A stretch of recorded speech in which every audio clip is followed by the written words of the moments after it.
Hi అండి. మామిడికాయ తొక్కు పచ్చడి సింపుల్ ప్రాసెస్లో ఎలా చేయాలో చూద్దాం. ఇది ఫస్ట్ టైం చేసేవాళ్ళు కూడా ఏమాత్రం టెన్షన్ లేకుండా చేసుకోవడానికి కేవలం పావు కిలోతో మీకు చెప్తున్నా. ఇక్కడ పావు కిలో ఉన్న మామిడికాయని మొదట ఇలా చిన్న ముక్కలుగా కట్ చేసుకోవాలి. ఏమంటే వాటిలో ఎటువంటి తడి లేకుండా చూసుకోండి, ఇది మాత్రం ఇంపార్టెంట్. దీంట్లో 1.5 టీ స్పూన్ ఉప్పు, 1 స్పూన్ కారము, 1 స్పూన్ ఆవ మెంతి పొడి, 2:1 రేషియోలో ఆవ మెంతి పొడి వేసుకోవాలి. అది కూడా 1 టీ స్పూన్ వేసి అన్నీ కలిపి పెట్టుకున్నాం.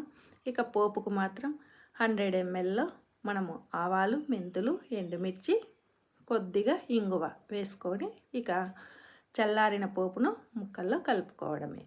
అయితే దీన్ని మాత్రం ఇలా పింగాణి దాంట్లో కానీ లేదంటే గ్లాస్ బాటిల్లో స్టోర్ చేసుకోండి. Thanks for watching. Please like, share and subscribe. Bye.